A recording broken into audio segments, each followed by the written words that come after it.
ইসলাম যখন শুরু হয়েছিল তখন তো মাইক্রোফোন ছিল না।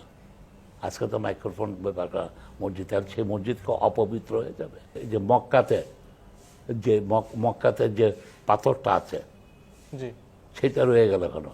সব মূর্তি ভাঙা হলো, ওটা ভাঙে নাই। পাথর তো আর ওটা তো আর মূর্তি না, না, ওটা তো পাথর, তো ওই যেখানে সব মূর্তি, ওটাও একটা মূর্তি। না। এটার একটা বিষয় আমি আপনাকে জানাতে চাই। এখন কেবল শেখ মুজিবে না, কোনো ভাস্কর্যই ভাঙা যাবে না।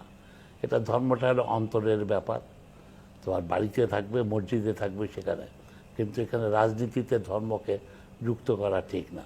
আজকে ভাস্কর্য কোথায় নেই? পৃথিবীর সব মুসলমান দেশে আছে। কিন্তু এখানে আমাদের মৌলভী সাহেবদের একটা অসুবিধা হলো, তাদের অধিকাংশেরই একটা অসুবিধা হলো, তারা আরবি বুঝে না। আরবি পড়তে পারে কিন্তু আরবির যথার্থ ভাষা জ্ঞান নেই। তাহলে আরবি একটা খুব শুদ্ধ ভাষা, ফলে তারা কোরআনের মিসলিডিং তথ্য দিচ্ছে। তো এই কারণে এটাকে এরা কথায় কথায় কে নাচছে কে আছে ওটা বলার অধিকার তাকে দেয় নাই। কোথায় এই করবে, ডিসাইড করবে? হিন্দুদেরকে তৈরি করেছে ভগবান, হিন্দুদেরকে মুসলমানের খোদা তৈরি করেন নাই। যদি করেই থাকেন উনারই নিয়ে এটা কাটার অধিকার আছে নাকি আমাদের? এইসব তো কথা, এটা অত্যন্ত আধুনিক জগতে। যখন ইসলাম যখন শুরু হয়েছিল তখন তো মাইক্রোফোন ছিল না। আজকে তো মাইক্রোফোন ব্যাপার করা মসজিদে, আর সেই মসজিদকে অপবিত্র হয়ে যাবে। যেখানে মাইক ব্যবহার করার কারণে কি মসজিদ অপবিত্র হবে? না, যেটা ইসলামের জন্য সুবিধা সেটা তো ব্যবহার করা যেতেই পারে। সেটা কোথায় দেখা আছে? এটা তো হাদিস কোরআনে তো অবশ্যই আছে, যেটা কল্যাণের কথা, মানুষের কল্যাণের কথা আছে, কিন্তু মাইক ব্যবহার করা যাবে কথা আছে? মানে কোন নির্দিষ্ট তো বিষয় না, না, নির্দিষ্ট বিষয় না। তাহলে সেইটা তুমি নিতে পারছো, তাহলে ছবি থাকলে কি অসুবিধাটা কি? কার কি ক্ষতি করে? একটা ভাস্কর্য কার ক্ষতি করে? আমি তো আল্লাহর ভাস্কর্য বানাচ্ছি না। মানে প্রতিচ্ছবি বা ভাস্কর্য তো আসলে নিষিদ্ধ বিষয়, এটা তো স্পষ্ট কোথায় নিষিদ্ধ? মাওলানা বলছেন না, মাওলানা ওইটাই তো হাদিসে আছে। না, হাদিসে নাই। এটা একদম ভুল কথা। তাই যদি হবে তাহলে কোনো প্রতিচ্ছবি এইতে যে মক্কাতে যে পাথরটা আছে জি, সেটা রয়ে গেল এখনো। সব মূর্তি ভাঙা হলো, ওটা ভাঙে নাই। পাথর তো আর ওটা তো আর মূর্তি না। না, ওটা তো পাথর, তো ওই যেখানে সব মূর্তি, ওটাও একটা মূর্তি। না, এটার একটা বিষয় আমি আপনাকে জানাতে চাই, অবগত করতে চাই, যে আসলে এটা তো মানে ওখান থেকে লিফট ব্যবহার শুরু হয়েছিল। বিজ্ঞানের যে লিফট, আমরা যে লিফট ব্যবহার করি সেটা মূলত এই পাথর থেকে নেওয়া হয়েছিল। এই জন্য নেওয়া হয়েছে যে কারণ ওটাতে উপরে উঠতে। এইসব গল্প কাহিনী বলে না। এর কোথায়? তুমি কি জেরুজালেম গেছো? আমি গিয়েছি। আচ্ছা, আমি গিয়েছি।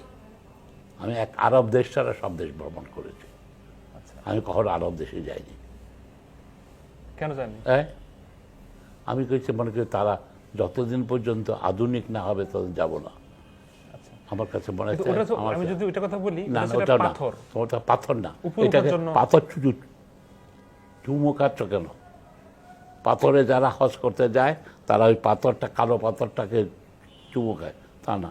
এটাকে ওই জন্যই ভাষা না জানার ফলে আজকে সব মূর্তিকে ভাঙা হলো, এটাকে ভাঙা হলো না কেন? এটা তো মূর্তিদের সাথেই ছিল। এই পাথরটা আমদানি করে নাই। এটা যেখানে সব কাবাতে অনেকগুলি মূর্তি ছিল তার সাথে এটাও ছিল। জি, সব মূর্তিকে ভেঙে ফেলা হয়েছে বা ফেলে দিয়েছে। কিন্তু এটা তো মূর্তি না, এটা তো এটা পাথর। এখন তোমার সুবিধা পাচ্ছ মতো মূর্তিও তো একটা পাথরেই। এইসবই হলো মৌলভী সাহেবদের অত্যন্ত চালাকি। তারা যেন বিপদে পড়ে যায় তারা এই জাতীয় উত্তর। তাহলে রাখলো কেন? পাথরটা রাখলো কেন? রসুল্লাহ এটা রাখলো কেন?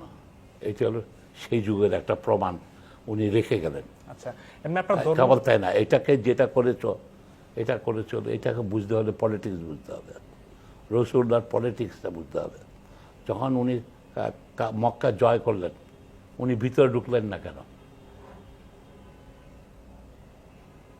যুদ্ধ করে জয় করলেন কিন্তু ভিতরে ঢুকলেন না কেন?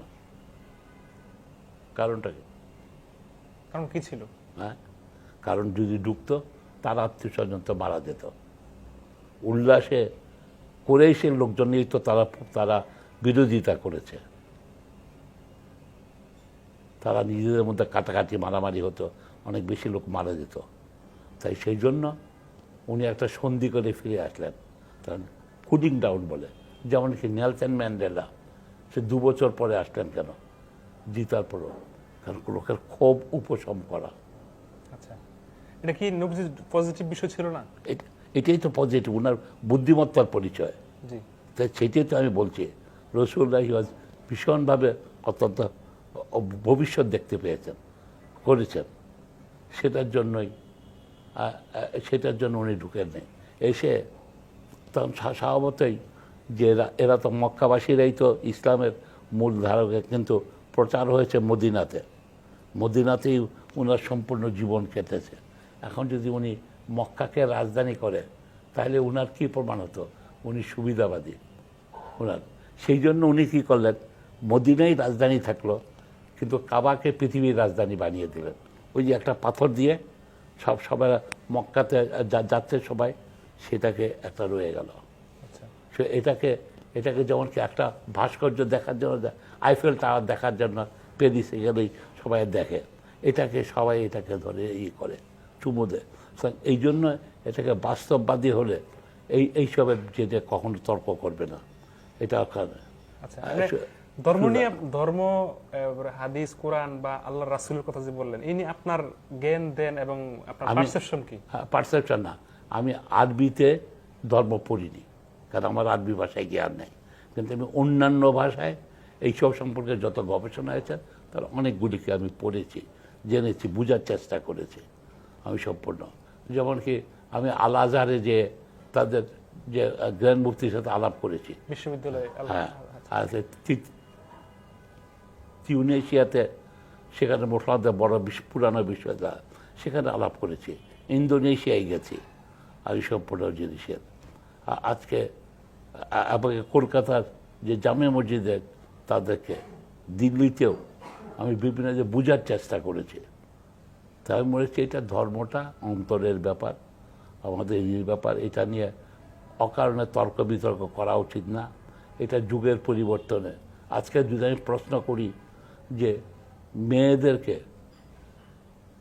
আজকে আমার মেয়েটা ছেলেটার তুলনায় অর্ধেক কেন পাবে সম্পত্তি? এটা কি যুক্তি? ইসলাম একটা অত্যন্ত যৌক্তিক বৈজ্ঞানিক ধর্ম। এটা তখনকার দিনে দেখা গেছে যখন হয়েছে, মুসলমানদেরকে কেটে ফেলা, মেরে ফেলা হয়েছে মেয়েদেরকে। সেখান থেকে নিয়ে একটা ধাপের জন্য সেখানে বলেছে মেয়েরা পাবে কম।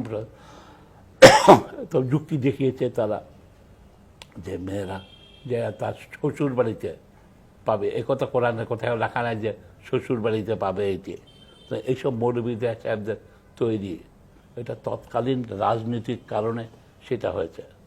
হযরত আয়েশার কাহিনী, অথচ বইলেতে এইখানে আমরা মেয়েদের কী হতো, হযরত আয়েশা 60,000 উটের বহর নিয়ে বসরা আক্রমণ করেছিলেন, যুদ্ধ করেছেন।